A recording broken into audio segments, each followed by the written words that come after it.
Pelimpahan jasa pada malam hari ini dilakukan dengan pembacaan parita. Kita menghormat kepada mereka yang telah mendahului kita.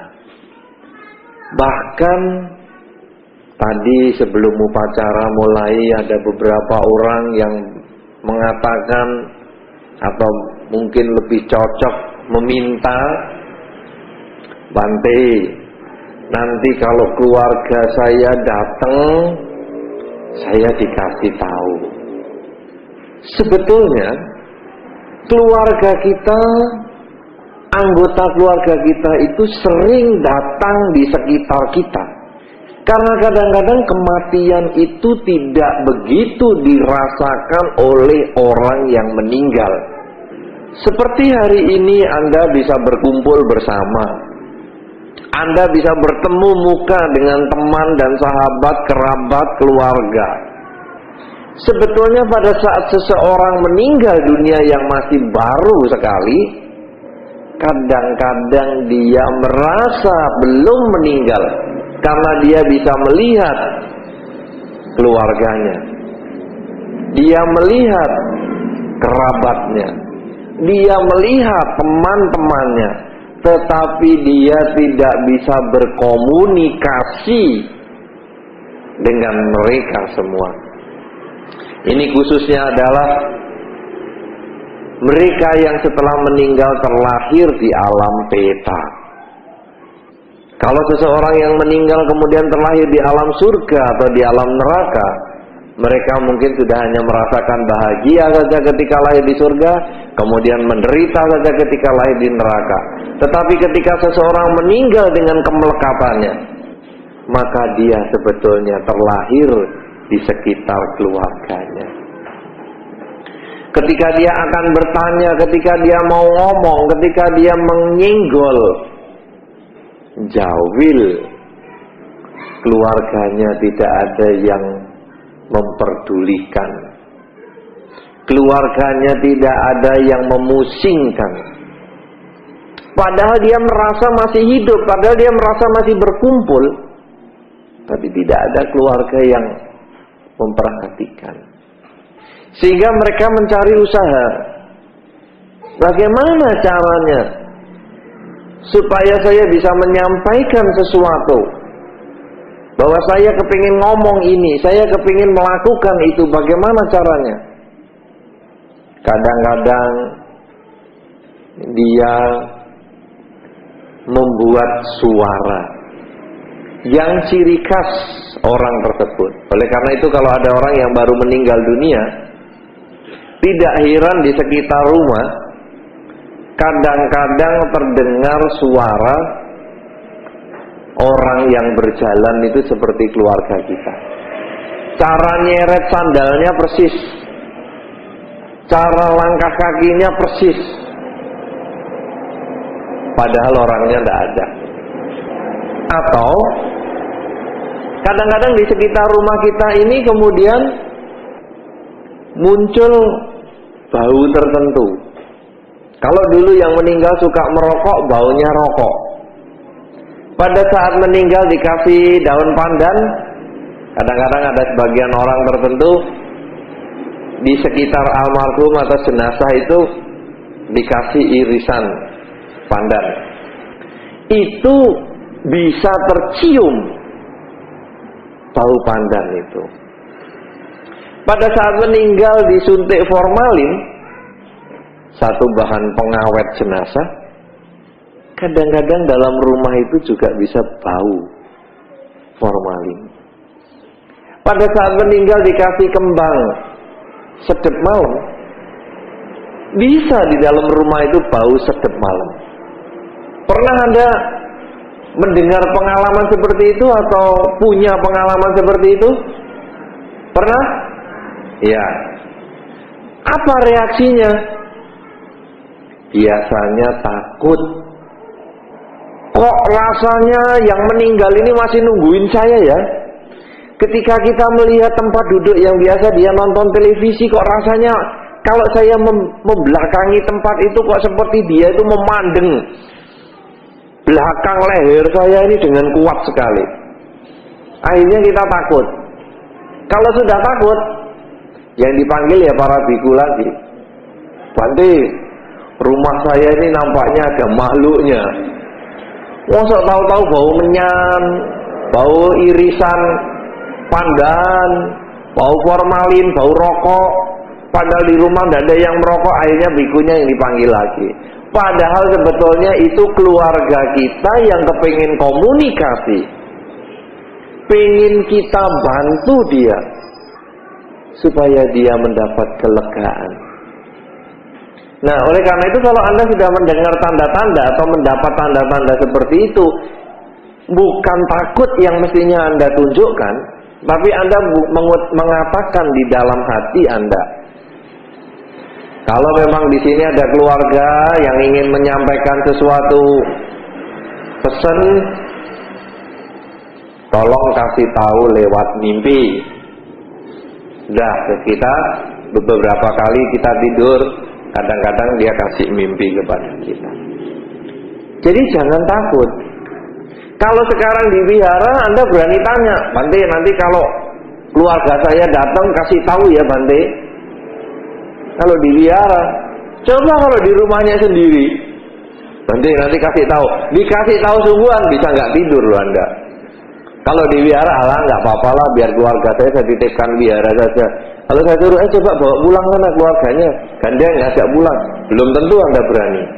Padahal waktu hidup cintanya luar biasa, begitu sudah meninggal, ayo coba ini digandeng bawa pulang, takut. Nah, oleh karena itu, sebetulnya terhadap makhluk halus itu kita tidak perlu takut. Mereka itu kadang keluarga kita sendiri. Nah, jadi bagaimana sekarang kita melimpahkan jasa seperti malam hari ini? Kita berbuat baik atas nama almarhum atau almarhumah yang kita cintai tersebut. Jadi biasanya kalau kita ada bau pandan atau bau rokok atau mendengar suara langkah kaki atau tanda-tanda yang lain, kadang dia membawa kunci. Kadang-kadang zaman dulu kan nenek dan kakek kita itu kalau bisa masa hidupnya kan ada kunci banyak, kunci kamar, kunci lemari, kunci pintu gerbang, kunci macam-macam, diikat di peniti sehingga kalau jalan bunyi kericik kericik kericik kericik. Itu nanti kalau dia meninggal kadang-kadang suara itu kita bisa dengar. Nah, jangan lupa Anda mengatakan kalau memang ada sesuatu yang mau disampaikan, tolong kasih mimpi. Nah, nanti dia kasih mimpi. Oh, saya lapar. Pada saat dia kasih mimpi lapar, Anda tidak perlu masak kemudian dibakar. Tidak perlu itu dikerjakan. Anda boleh masak kesenangan orang yang sudah meninggal atau almarhum itu, kemudian Anda berikan kepada mereka yang membutuhkan. Mungkin itu karyawan Anda, mungkin itu keluarga Anda, mungkin tetangga Anda, atau mungkin siapa saja yang membutuhkan. Kemudian Anda mengucapkan di dalam hati, semoga dengan kebaikan yang saya lakukan pada hari ini akan membuahkan kebahagiaan dalam bentuk almarhum atau almarhumah mendapatkan makanan yang secukupnya sesuai dengan kondisi kehidupannya dia saat ini. Nanti kalau kita sudah lakukan itu sekali atau dua kali saja, almarhum yang tadi memberi mimpi kepada keluarga kita si A, nanti dia bisa kasih mimpi lagi kepada si A. Dia mengatakan, wah, saya sudah dapat makan. Itu bisa kejadian begitu. Jadi bukan makanannya yang dibakar. Atau ada yang mengatakan lagi, almarhum kasih mimpi, wah aku membutuhkan pakaian.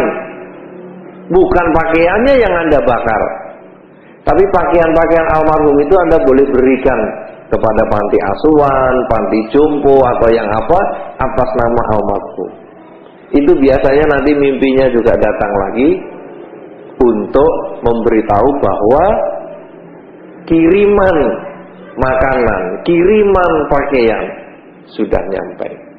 Kalau kita melakukan pelimpahan jasa, tidak harus berupa wujud fisik makanan, wujud fisik pakaian, tidak perlu.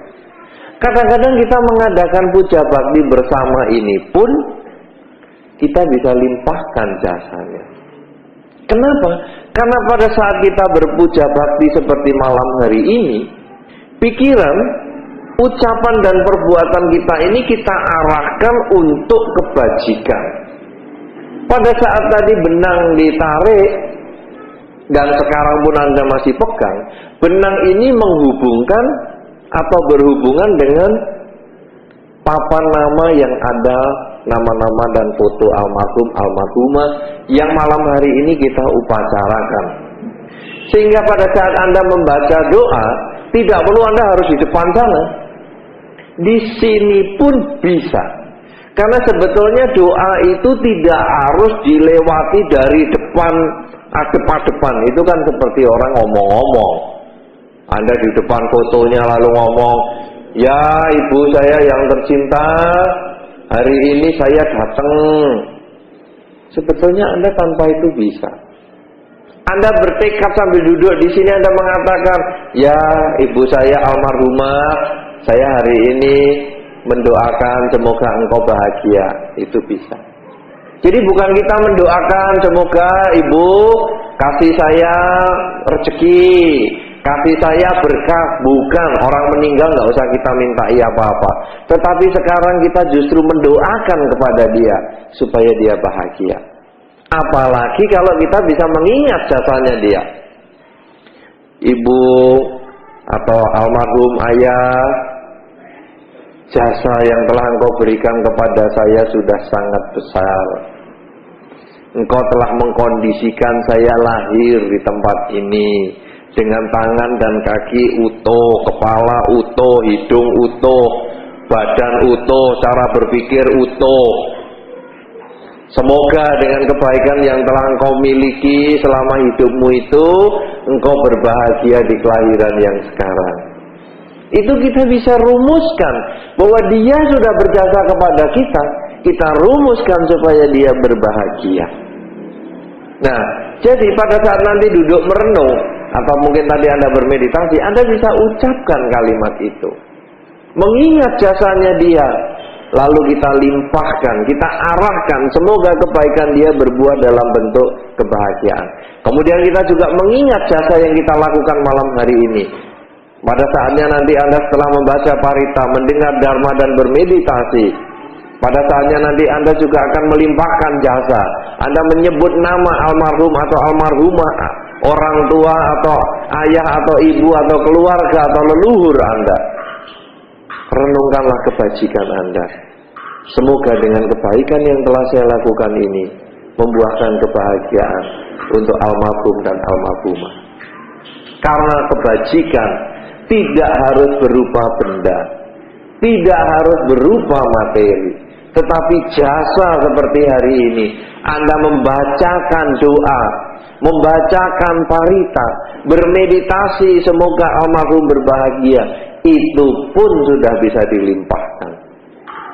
Bahkan kadang-kadang beberapa orang yang mungkin tidak mempunyai benda atau materi yang bisa diberikan, dia hanya punya tenaga, maka dia bisa mengatakan, misalnya nanti pada saat pergi ke makam pahlawan, membersihkan makam pahlawan, hanya dengan modal tenaga, modal tangan mencabuti rumput, dia bisa mengatakan dalam hati, semoga dengan kebaikan yang saya lakukan pada hari ini akan membuahkan kebahagiaan untuk para pahlawan yang berada di sini.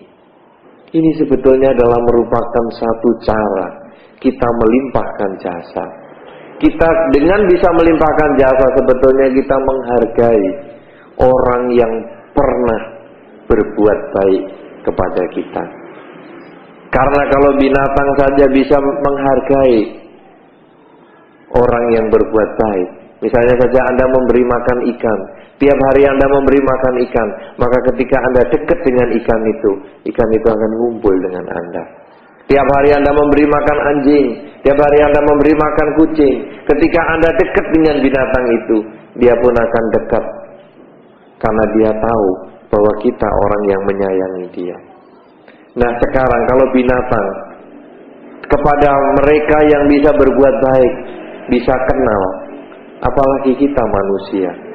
Orang tua kita sudah berbuat baik kepada kita, leluhur kita sudah berbuat baik kepada kita, mereka membesarkan kita, mendidik kita, maka tentunya sudah merupakan kewajiban untuk kita berbuat baik atas nama mereka.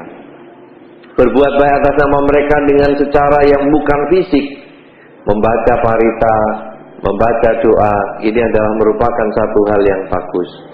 Kemudian juga mengenang jasa mereka, dan juga mencoba merenungkan apa sih nasihat yang pernah mereka lakukan, yang pernah mereka ucapkan selama hidup.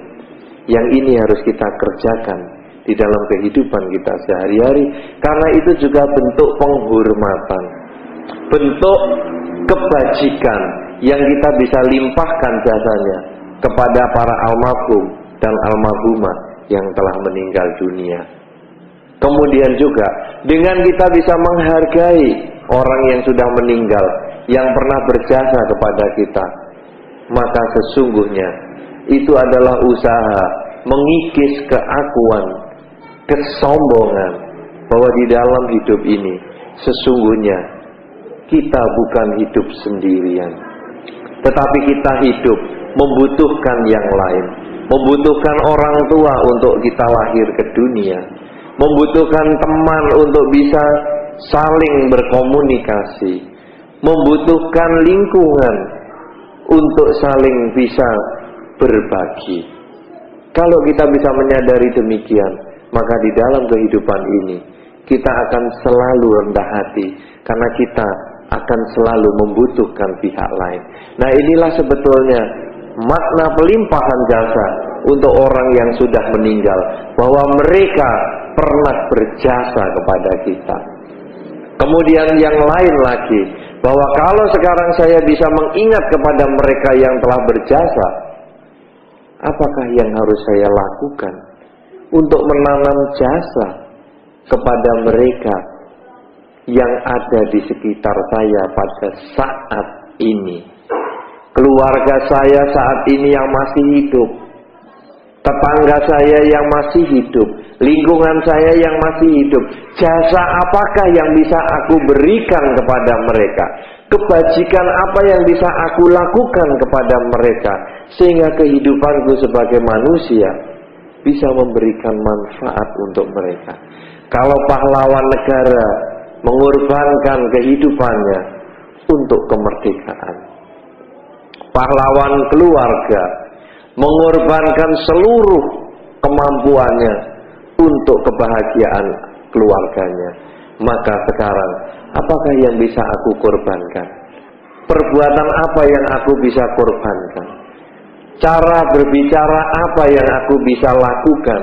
Cara berpikir yang bagaimana yang bisa aku bagikan kepada mereka semua, sehingga setiap kali kehadiran saya memberikan kebahagiaan untuk lingkungan. Setiap kali saya berbicara memberikan kebahagiaan untuk keluarga. Setiap cara berpikir saya memberikan manfaat untuk lingkungan. Dengan demikian pula saudara, kita bukan hanya kagum kepada para pahlawan, tetapi hendaknya kita juga berlatih menjadi pahlawan di dalam kehidupan kita masing-masing, di dalam lingkungan kita masing-masing, sehingga akhirnya jika tiba saatnya nanti nama kita terpasang di sana, foto kita terpasang di papan itu, maka saat itu kita sebetulnya bisa sudah tidak perlu lagi memberikan pesan. Ketika kita bertemu dengan teman kita, ketika kita bertemu dengan orang tua kita, ketika kita bertemu dengan lingkungan kita dan kita mau ngomong nggak bisa, mau jawil nggak bisa, maka kita lalu menyadari, aku ini sudah tidak ada lagi di dunia, tidak lagi berkumpul dengan keluargaku, aku ini ternyata sudah meninggal dunia. Tetapi karena aku sudah banyak berbuat baik, maka kebahagiaan itu kita bisa rasakan. Orang yang selalu ingin berkumpul dengan keluarganya, ingin memberi pesan, sebetulnya karena timbunan kebajikan dia masih kurang.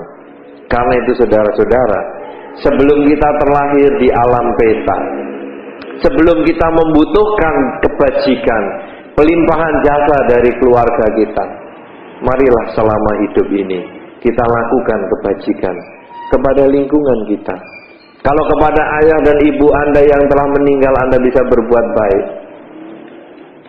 tentunya Anda juga bisa berbuat baik kepada lingkungan Anda yang masih hidup. Karena berbuat baik kepada yang hidup, menyenangkan mereka yang masih hidup, itu sebetulnya jauh lebih penting daripada memberikan penghormatan setelah seseorang meninggal dunia. Kalau kakek dan nenek kita sudah meninggal, ayah dan ibu kita masih hidup, inilah kesempatan untuk kita membahagiakan mereka. Kalau kakek dan nenek saja bisa kita ingat ketika mereka sudah meninggal, orang tua kita yang berada di rumah, apa salahnya kita ambilkan air untuk dia minum? Apa salahnya kita mengambilkan nasi untuk dia makan? Karena ini sebetulnya kebahagiaan mereka ketika menerima kebajikan kita itulah yang akan membuat timbunan karma baik kita sendiri berbuah, sehingga pada saatnya nanti kita akan mendapatkan kebahagiaan di dalam kehidupan ini, mendapatkan kasih sayang dari orang tua kita, dari lingkungan kita, dan juga kalau kita meninggal terlahir di alam bahagia, yaitu terlahir di alam surga. Oleh karena itu saudara-saudara, pelimpahan jasa pada malam hari ini sesungguhnya adalah menghormati orang yang berjasa kepada keluarga kita atau kepada bangsa kita ini. Menghormati orang yang berjasa artinya adalah kita merasa ada orang yang lebih hebat dari kita. Kalau kita bisa menghargai orang yang lebih hebat, kesombongan kita berkurang.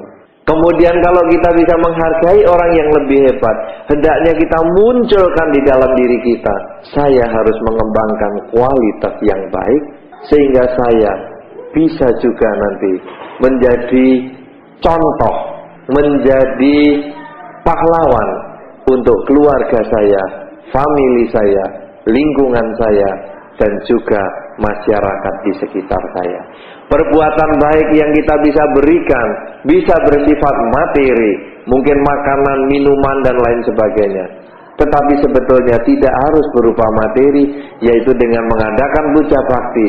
Ketika pikiran, ucapan, dan perbuatan kita yang positif kita lakukan, sesungguhnya itu kita bisa limpahkan jasanya. Kemudian juga pada saat kita membacakan doa kepada para almarhum, bukan meminta kepada mereka, tetapi kita mengingat semua jasa kebajikannya dan kita mendoakan, semoga dengan kebaikan yang telah pernah engkau lakukan, semoga engkau berbahagia di kelahiran yang sekarang. Dan kemudian kita mengingat saran nasihat dia untuk kita jalani di dalam kehidupan kita. Nah, inilah sebetulnya makna pelimpahan jasa yang menjadi satu ikatan antara kita yang hidup dengan mereka yang telah meninggal dunia. Mereka yang meninggal dunia, kebajikannya kita bisa jadikan contoh untuk kita lanjutkan di masa-masa yang akan datang. Kemudian kita sendiri kebajikannya bisa kita limpahkan jasanya kepada mereka sebagai bentuk penghormatan kepada mereka yang telah berjasa. Dengan demikian saudara-saudara, upacara pelimpahan jasa diharapkan bisa meningkatkan kualitas batin baik mereka yang telah meninggal dunia maupun kita semua yang masih hidup, sehingga akhirnya dengan pelimpahan jasa ini akan menjadi satu titik awal untuk perubahan perilaku kita, memperbaiki ucapan, perbuatan, dan pikiran kita, sehingga akhirnya kita bukan hanya hormat kepada para pahlawan, tapi jadilah pahlawan. Anda bukan hanya sebagai orang yang belajar sejarah, tetapi jadilah pelaku-pelaku sejarah itu sendiri, sehingga akhirnya bila tiba saatnya nanti Anda pun akan dihormati oleh keturunan Anda dan lingkungan Anda.